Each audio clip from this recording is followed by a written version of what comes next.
الرحمن الرحيم نحمده ونصلي على رسوله الكريم أما بعد عن أبي هريرة رضي الله تعالى عنه قال سمعت رسول الله صلى الله عليه وسلم يقول لا تجعلوا بيوتكم قبورا ولا تجعلوا قبري عيدا وصلوا علي فإن صلاتكم تبلغني حيث كنتم أو كما قال سيدنا رسول الله صلى الله عليه وسلم۔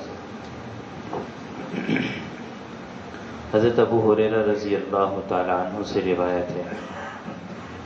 فرماتے ہیں کہ میں نے رسول اللہ صلی اللہ علیہ وسلم کو یہ فرماتے ہوئے سنا ہے کہ آپ نے فرمایا کہ میری اپنے گھروں کو، آپ نے فرمایا اپنے گھروں کو قبرستان نہ بناؤ اور میری قبر کو میلہ نہ بنانا، اور مجھ پر درود پڑھا کرو،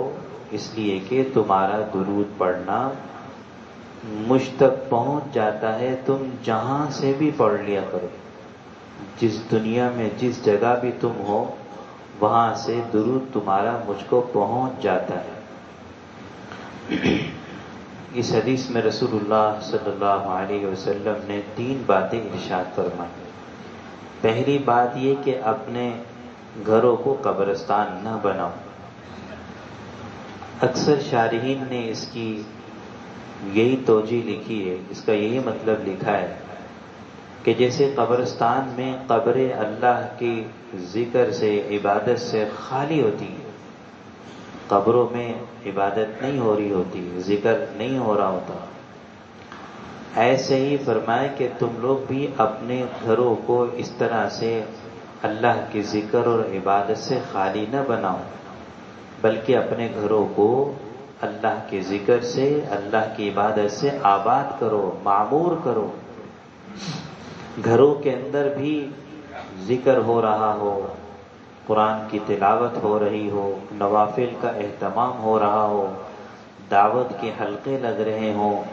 گھر کے اندر بھی عبادت کا ماحول بنانا ضروری ہے۔ آپ نے فرمایا ورنہ یہ گھر قبرستان کی طرح ہو جائے گا۔ گھر کو قبرستان نہ بناؤ کہ گھر کے اندر دنیا کی باتیں تو بہت ہیں، دنیا کا سامان،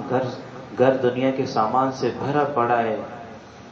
دنیا دنیا، صبح بھی دنیا، شام بھی دنیا، کوئی آخرت کی بات ہی نہیں ہوتی گھر میں، کوئی ذکر کے لیے بیٹھتا ہی نہیں ہے، کوئی قرآن کی تلاوت کرتا ہی نہیں ہے، مرد مسجد میں آ جاتے ہیں بس، گھروں کے اندر کوئی ایسا ماحول ہی نہیں ہے۔ یاد رکھیں اگر ہم نے اپنے گھروں کے اندر یہ ماحول نہیں بنایا تو ہماری بہن، ہماری بیٹی، ہماری ماں، یہ کہیں کل قیامت کے دن ہمارا گریبان نہ پکڑ لے کہ ہم تو مسجد میں آ کر واعظ و نصیحت بھی سن لیتے ہیں، ذکر بھی کر لیتے ہیں، تلاوت بھی کر لیتے ہیں، گھر جا کر ہم کچھ بتاتے ہی نہیں ہیں اور وہاں ان کے ساتھ بیٹھ کر ان کی طرح کی باتیں شروع کر دیتے ہیں۔ ہماری ذمہ داری بنتی ہے کہ گھر کے اندر، گھر کے ماحول کو بدلیں، گھر کے اندر عبادت کا ماحول بنائیں، ذکر کا ماحول بنائیں، قرآن کی تلاوت کا ماحول بنائیں، گھر کے لوگوں کو شوق دلائیں، فضائل سنائیں۔ اسی لیے کہتے ہیں گھروں کے اندر فضائل کی تعلیم ہو، کہ فضائل سننے سے شوق پیدا ہوتا ہے۔ گھر کے اندر نمازوں کی کمی ہے، فضائل کی تعلیم سنیں، نمازوں کے فضائل سنیں۔ گھر کے اندر قرآن کی تلاوت کی کمی ہے، قرآن کے فضائل سنیں، ذکر کے فضائل ہیں، دعوت کے فضائل ہیں۔ تو یہ ہم مردوں کی ذمہ داری بنتی ہے کہ ہم گھر کا ماحول بدلیں۔ اب دیکھیں نا، یہ گھر کی عورتیں ہیں، یہ سارا دن خدمت میں لگی رہتی ہیں، ہمارے لیے کھانا بھی پکاتی ہے، ہمارے کپڑے بھی دھوتی ہے، انہیں استری بھی کرتی ہے،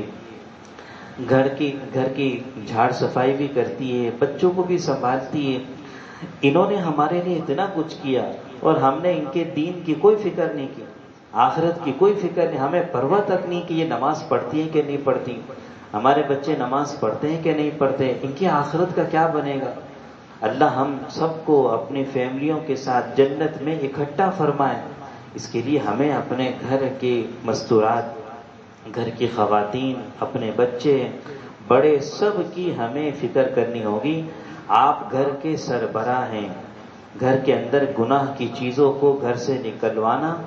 ان کو گناہوں سے روکنا، ان کو عبادت پہ لگانا، نماز کی پابندی پہ لگانا، یہ گھر کے سربراہ کی ذمہ داریوں میں سے آتا ہے۔ آپ نے فرمایا کلکم راعٍ وکلکم مسئول عن رعیتہ، دیکھو تم سب نگہبان ہو، تم سے تمہاری رعیت، یہ رعیت میں ماتحت افراد سب آ جاتے ہیں، بیوی، بچے، چھوٹے بہن بھائی، یہ سب رعیت میں۔ آپ نے فرمایا کل قیامت کے دن تم سے تمہاری رعیت کے بارے میں پوچھ ہوگی۔ تو نبی علیہ الصلوۃ والسلام نے اس حدیث میں پہلی بات یہ ارشاد فرمائی کہ اپنے گھروں کو قبرستان نہ بناؤ،